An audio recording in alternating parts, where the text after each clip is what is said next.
Hi guys, I'm Daniel and I'm a cyclist currently living in China. In this video I want to talk about color grading the Insta360 X5 footage. One thing that no sponsored video from Insta360 talked about was the fact that the X5 now has I-Log, which is a flat color profile, flatter than the flat, that gives you more leeway to color grade your footage. And I want to show you guys my process for color grading the footage in this video. I've got some interval efforts to do. I'll use that footage in the edit to show you guys my process and the different picture profiles that Insta360 provides and the LUT that they provide for grading the I-Log footage. Versus what I can achieve in DaVinci Resolve. You have to downscale the footage from 8K to 5.7K to shoot in I-Log. So that usually comes across as a negative when people hear that. And it's probably not what Insta360 wanted to lead their marketing with. Fair. For me, that's not too big of a problem. I prefer 8K because I like to punch in on the footage a little bit so you don't have as much of that warpy, wonky, Gumby looking 360 footage. I'm not about that. I don't really care for that look. I like more of a flat to wide standard look. And having the extra resolution when punching in would be nice. But 5.7K, you get smaller file sizes, less battery usage. For me out on the bike doing these vlogs, that's a perfect combination. So it's usable.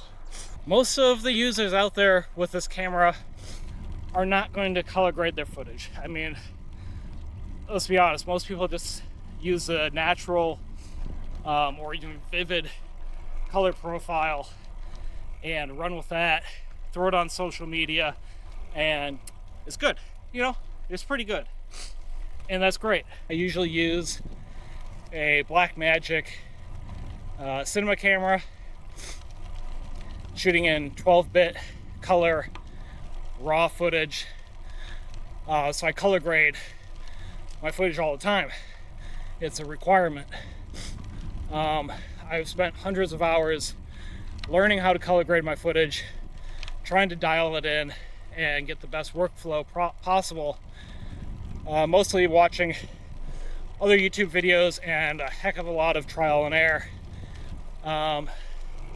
So I know what I'm talking about to an extent, but I'm not a pro colorist, so take what I say with a grain of salt. But I'm going to show you my process, and you can copy the process and see what results you get. I think these sponsored videos, I'm really disappointed by them. I'm disappointed by Insta360 in some regards, because, you know, they paid someone like Peter McKinnon, right, who's known for his stylized look. He's very particular about his look of his videos. And they didn't let him talk about the color grade at all. The fact that there's I-Log even at all. It's a real miss. It's another tool to use as a creator to convey the story, to convey the vibe. And it's just completely being overlooked. So I'm gonna go do my intervals coming up here, and I'll see you guys in the edit.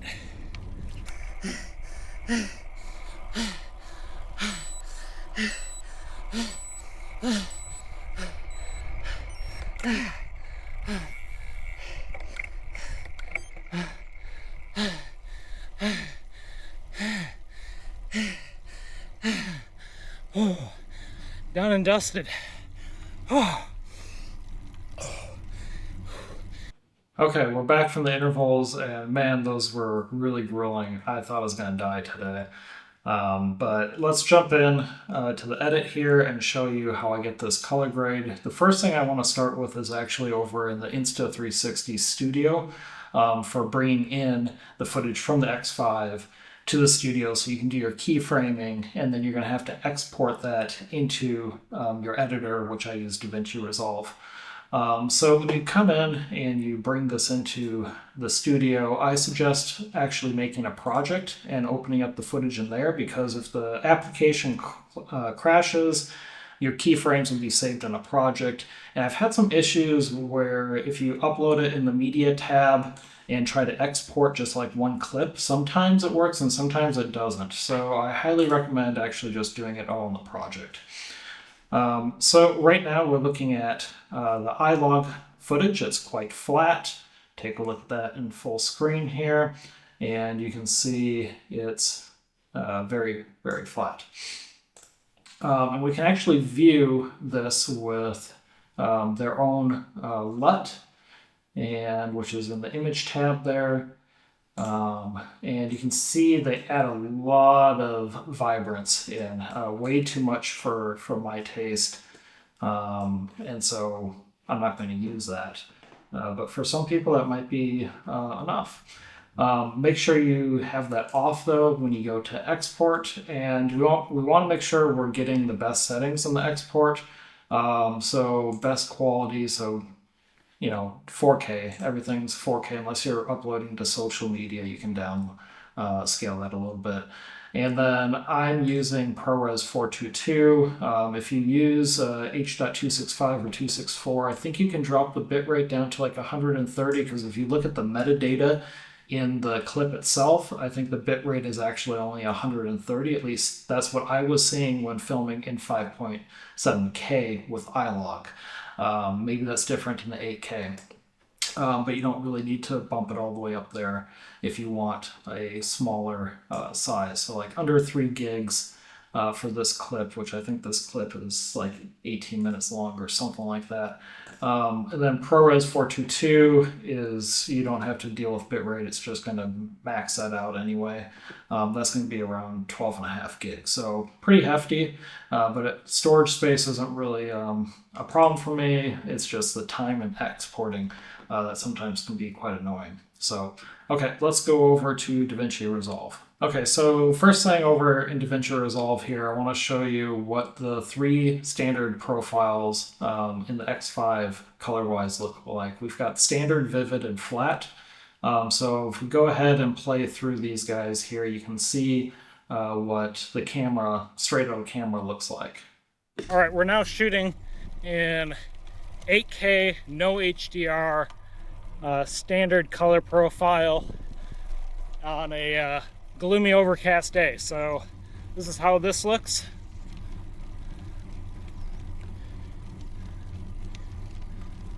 Now we're shooting in 8K, no HDR, vivid, and this is how this looks.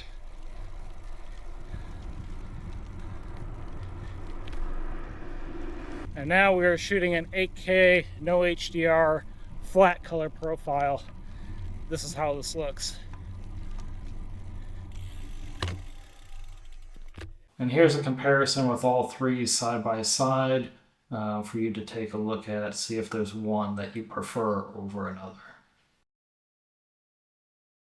When I look at this, the first thing that pops out at me is that the standard looks all right. It's got a little bit heavy on the greens, I feel like. The vivid is quite heavy on the greens. I wouldn't use that. This looks like your standard action cam footage. And the flat actually might be a good place to start with if you just want to add a little bit more contrast or a little bit more saturation. You don't want to fuff too much with a color grade. But if you're like me, you want a unique look or want your footage to look a little bit better than what you're getting. So let's go over to the color page and actually see how I put together my grade.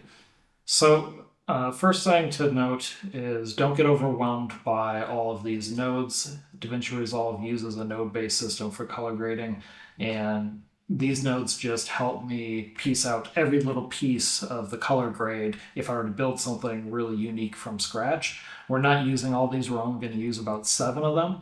So I'm just going to walk you through. I'm not going to build it from scratch. I've already built the color grade, and I'm just going to show you what my settings are. So first off, we're going to do a color space transform.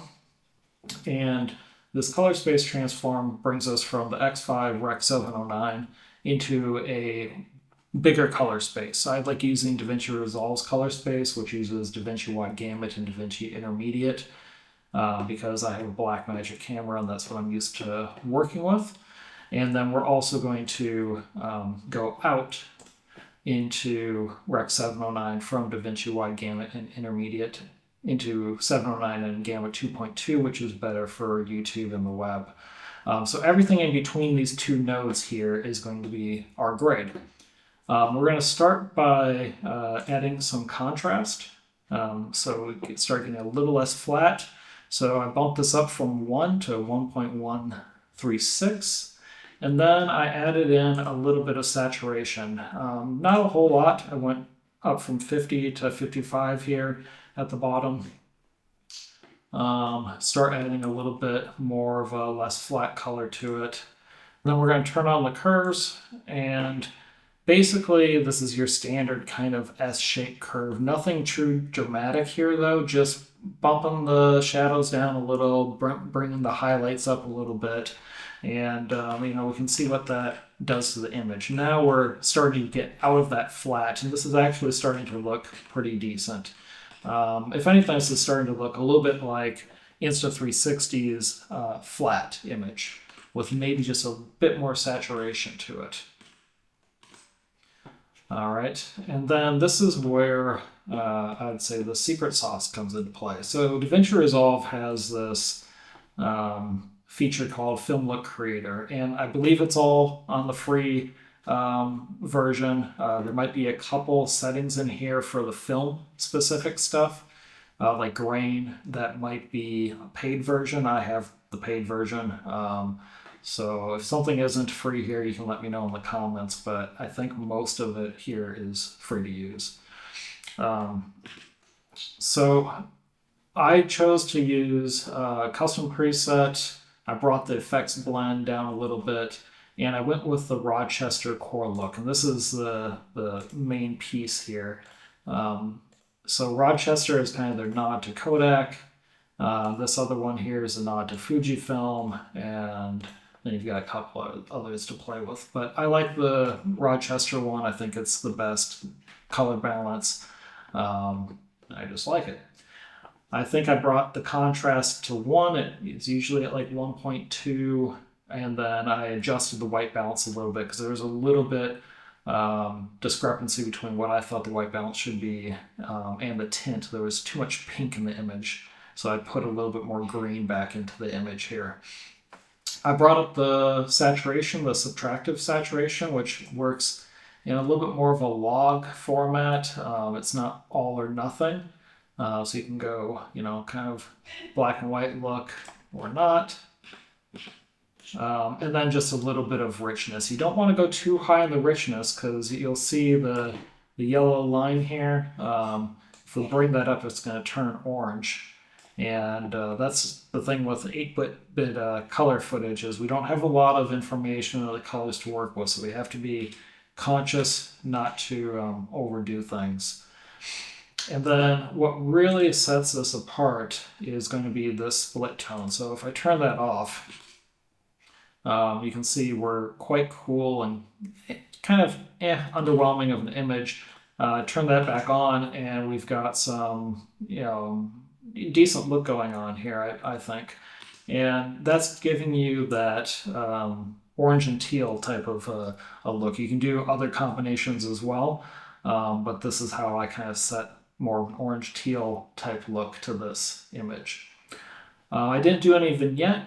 I did, however, do halation and bloom. So I like a little bit of more of a film type look to my footage without getting too grainy. And so halation and bloom, having those on, but again, just being careful of how much we're doing. In the future, I might go a little bit more heavy as I play with the footage a little bit, but for now, this was good. And then the grain, I don't have any grain on here right now. I usually add grain, flicker, and gate weave to my footage to give a little bit of texture and movement to the footage, especially on static shots. But with 360 footage, I'm moving the camera. I mean, if we watch this clip here briefly, I'm moving the camera around quite a bit as we are descending this climb here. And so I feel like there's already enough movement, and adding anything more to the image might just be too distracting. It's one of those things where you want the film quality to, that film look to be there, but then to kind of go subconscious and not be something that's noticed. Yeah, I feel like if I add in too much grain or film vibe to it, we're gonna be taking away from the functionality of the 360 footage. And then the last little bit here that I did was this film gate, which I did a 2.4 to 1. So this is a 2.35 to 1 ratio aspect that I exported from the Studio, Insta360 Studio. Reason being is I usually like 4x3 for action cam type stuff, but it gets really warpy with the 360 camera for some reason. And 9x16 for vertical stuff looks really good. Not a lot of warp to it. 16:9 is pretty decent, but I noticed still a little bit of warpness to it, and when I took it a little wider and didn't allow as much headroom to the footage, there was less warpness. I was able to control it a little bit better at least. So I prefer that, and I uploaded a test image to YouTube and checked it out on the phone. And if you get rid of this film gate,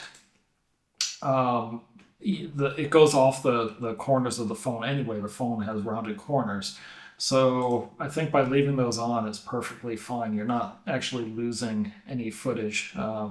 And I think it just kind of like gives it just that little extra of something where you're aware that what you're watching isn't just something that was slapped together. And that's kind of what I'm going for, is I've taken time to curate both the stories that I'm telling on the bike routes that I'm doing, and then crafting the edit afterwards so that it's a enjoyable experience as a viewer and for me to edit and create. So without that, it just felt like it was missing something. And then, of course, we're going back out into the Rec 709. Everything else after is not doing anything with. The only other thing is with these 360 images, you'll notice there's a lot of movement here. I'm moving pretty quick, but if I freeze the frame, everything is sharp and clear. There's no sense of movement. And that's because we're not using ND filters in these 360 cameras. I don't think there is an ND filter for a 360 camera. And if you use ND filter with some action cameras, you can have issues with the stabilization of the footage. How you can get around that and add some movement back in on the side and give that sense of speed is to add motion blur back in. So I've grouped together all my on-bike videos, and if we go over to the post clip, so the post grade of the group, I have motion blur set, and if we turn that on, the test clip I'm going to show you here is actually at about 16. So if we turn that on and I disable that, you can see now the motion blur, and this is too strong. I'm going to dial it back for when I export this to YouTube. But it's a good example, and let me show you what that actually looks like. Okay, so here's a clip of the downhill. And if we freeze the frame, we can see that we have motion. Now I'll just play it in a few seconds here and let you decide if this is too much motion blur.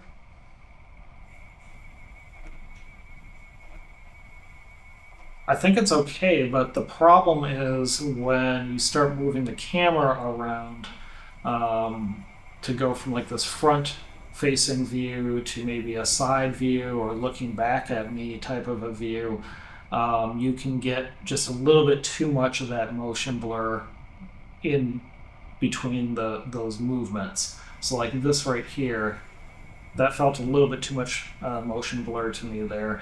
And so you can just dial it down. You don't need a lot. Less is more in this case. So yeah, that's how I color graded the Insta360 X5 footage, and how I wish more people would color grade it and handle their footage and do a little bit less of the super wonky, warpy stuff. Every now and again, it's kind of fun to see something like that, but most of us want to see the surrounding. We don't want to see, this like globe type image and not be able to see everything. At least that's my personal opinion. I'm going to have a video coming out very shortly on my first impressions of the camera. I took the camera down to Tianjin for a cycling trip, and then I'm going to have a full Insta360 X5 review video that I'll do in probably about a month's time after I've filmed a couple of cycling vlogs and stuff like that, which I try to do. I was doing a couple times a week. I'm trying to do them on a weekly basis here. So go ahead and subscribe, follow along if you guys want to see more of this content, see more of China, and yeah, catch you guys in the next one. Thanks for watching. Peace.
Thank you.